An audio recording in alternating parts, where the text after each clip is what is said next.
The world I lived in, the world of Sterling Global, was built on glass and steel, on numbers and ambition. It felt impenetrable, a fortress of finance, and I, Elena Vance, was a quiet, almost invisible brick in its shimmering wall. I was a senior financial analyst, meticulous, invisible, driven. My life was defined by the clean logic of spreadsheets, by the satisfying closure of a balanced equation. I loved the truth that numbers held, their cold, unwavering honesty. That truth was about to become my deadliest weapon. Mr. Arthur Sterling, the CEO, was the architect of this kingdom. Charming, silver-haired, always radiating an air of effortless victory. He was a god to the shareholders, a benevolent tyrant to his staff. I had admired him once, seen him as the epitome of success, the kind of leader whose vision was truly worth dedicating your life to. That admiration, I would soon learn, was a costly delusion. My routine was simple, monastic even. Long hours, late nights, deep diving into complex transaction histories. My current project was routine. A comprehensive audit of our subsidiary merger, a $10 million acquisition that was supposed to be the jewel in Sterling's crown this quarter. It was just a lot of line items, a lot of dates, a lot of zeros. But the numbers started to argue with me. They began whispering first, small discrepancies, a few $100,000 here, a small payment listed as consulting there, where it should have been asset transfer. I initially dismissed it. Errors happen, even at this level, but as I dug deeper, the whispers turned into a cold, insistent shout. The subsidiary we bought, according to the official books, was valued at $10 million. But my detailed analysis of the underlying assets, the actual value of the machinery and the real estate, kept pointing to a number closer to $4 million. A $6 million discrepancy. That wasn't an error. That was a black hole. My fingers flew across the keyboard, double-checking, cross-referencing ledger entries from different departments, different years. I realized the $6 million wasn't just missing. It had been carefully laundered. A complex web of shell companies, phantom invoices, and deferred payments, all routing the $6 million directly into accounts controlled by a single, carefully concealed holding firm. That holding firm, I eventually traced, was owned entirely by Arthur Sterling's private trust. It wasn't a mistake. It was fraud. Pure, brazen, $10 million corporate theft, designed to enrich the CEO at the expense of every single shareholder, every employee, every honest person who believed in Sterling Global. The numbers, my silent, honest friends, had screamed the truth right into my face. A terrible realization settled over me, heavy and cold. I was no longer just an analyst. I was a witness, a secret keeper. And now I had a choice, one that would redefine my life. I could look away, delete the files, and keep my comfortable, invisible life, or I could follow the numbers, no matter where they led. I chose the numbers. I spent the next 3 weeks working in complete isolation, documenting everything. I used a separate, encrypted personal laptop, working only after midnight. I didn't print anything. I didn't tell a soul. I created a master document, a spreadsheet so precise, so cross-referenced, that it was a roadmap to Sterling's prison cell. It was my beautiful, lethal piece of work. I called it the Ledger of Lies. When I finally had everything backed up on 3 different secure clouds and 1 physical drive, I knew I had to go to Arthur Sterling first. It wasn't naive hope, it was protocol. It was necessary to show I gave him the chance. I requested a private meeting, something unheard of for my level. When I sat across his mahogany desk, bathed in the warmth of the expensive corner office, he smiled his practiced, dazzling smile. Elena, what an unexpected pleasure. Your reports are always impeccable. I didn't smile back. I placed a thin, simple manila folder on his desk. It contained only the first page of my summary, the one showing the $6 million gap. His smile didn't vanish immediately. It froze. He picked up the page, his eyes scanning the neatly organized columns, the key figures highlighted in stark red. The color slowly drained from his face, replaced by a deep, ugly flush. "What is this?" he asked, his voice low, the charm completely gone, replaced by a viper's hiss. "It's the truth, Mr. Sterling," I replied, my voice steady, betraying none of the terror churning inside me. "The full report is 87 pages. It details the $6 million diverted from the acquisition into the Heron Trust, which you control. He slammed the paper down. For a terrifying moment, the veneer of civilization vanished. You insignificant, foolish girl, he spat, leaning across the desk, his eyes blazing with fury. You have no idea what you've done. You break faith with this company, with me, over a rounding error? I stood up, gripping my folder tightly. It's not a rounding error, Mr. Sterling. It's fraud. And I have the evidence. He laughed then, a sharp, bitter sound. Evidence? You think your little spreadsheet is evidence? You think anyone will take the word of a disgruntled analyst over the word of the CEO? You don't have the stomach for this, Elena. You're a number cruncher, not a warrior. He leaned back, regaining his composure, the predator regaining control. Go back to your cubicle. Delete those files. Forget you ever saw them. And I promise you, your career here will be very long and very comfortable. But if you walk out that door with that information, you will be ruined. I walked out. I didn't respond. I didn't need to. His promise of comfort felt like a cage. And his threat of ruin felt like the only way to freedom. The ruin came swiftly, brutally.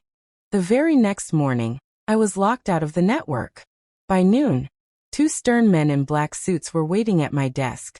Your employment with Sterling Global is terminated, effective immediately, Ms. Vance. We have documentation here detailing repeated instances of unauthorized data access and poor job performance. My termination letter was a masterpiece of corporate slander. They called me incompetent, untrustworthy, erratic.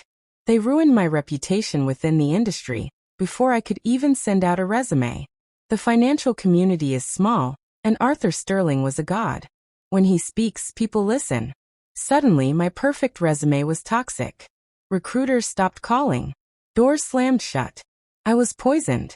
I felt the searing pain of betrayal, not just by Sterling, but by the very system I had dedicated myself to.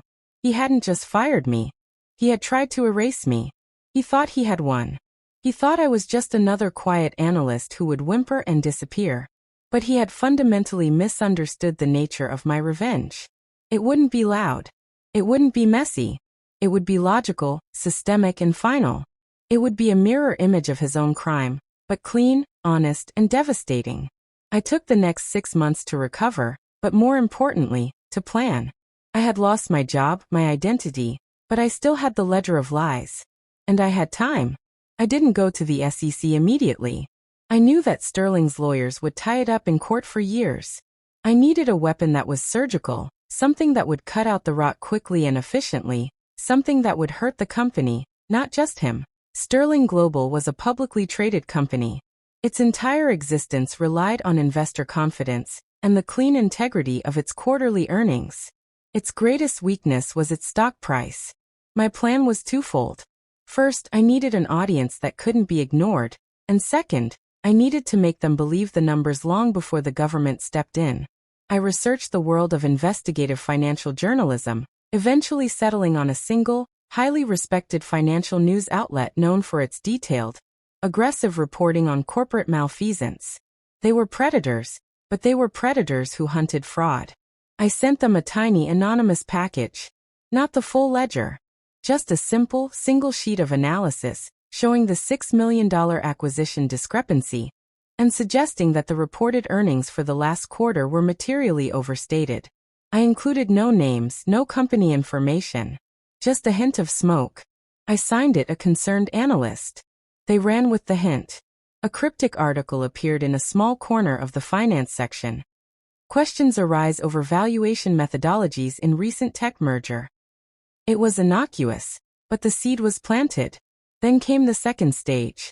I created a secure, anonymous email account and began sending a series of phased, targeted leaks to 3 highly influential hedge funds known for short selling. These funds specialized in betting against overvalued companies. They didn't care about justice. They cared about making money. The emails were pure data. A series of complex charts and comparative analyses, showing that Sterling's core assets were massively inflated compared to industry standards.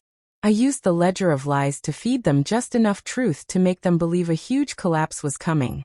The hedge funds, seeing the chance for massive profit, began quietly building their short positions. They didn't report sterling. They simply positioned themselves to profit from its fall. They were my silent army. Next, I leaked the full 87-page analysis to the financial news outlet, this time under the subject line: The Heron Trust and the Missing $6 million. I included the bank account numbers, the dates, the fake invoices, the whole roadmap. It was undeniable. It was lethal. The article hit the press on a Tuesday morning. It wasn't a whisper this time. It was a roar. The headline screamed, Sterling Global CEO implicated in multi-million-dollar fraud.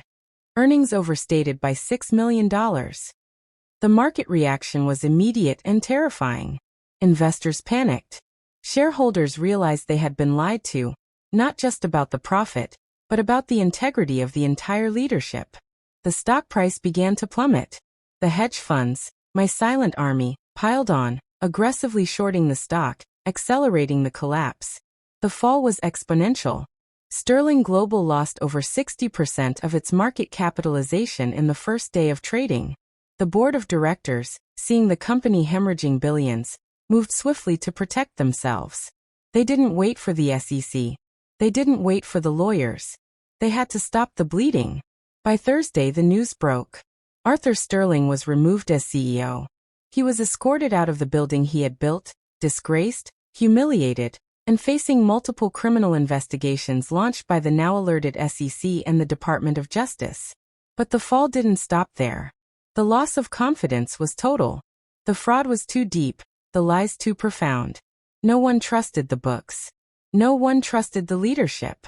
Without confidence, a financial fortress like Sterling Global is just glass and steel waiting to shatter. Within 2 months, the company was deemed financially unsalvageable. Its assets were liquidated, its employees laid off. The magnificent fortress of Sterling Global was dismantled, piece by numbered piece. I had shut the company down. I watched the news reports from a small, rented apartment, far away from the city lights. No one knew I was the source. No one knew the quiet analyst they fired was the architect of its downfall. Arthur Sterling lost everything: his reputation, his freedom, his kingdom. And he lost it all not because of a vengeful conspiracy, but because he broke the only rule I truly believed in: the honesty of the numbers. He had tried to ruin me, the insignificant, quiet analyst. But I had used the very logic of the system he abused to deliver a sentence far harsher than any court might have imposed. My revenge was silent, clean, and mathematically perfect. It was justice served, not with a roar, but with a perfectly balanced final equation.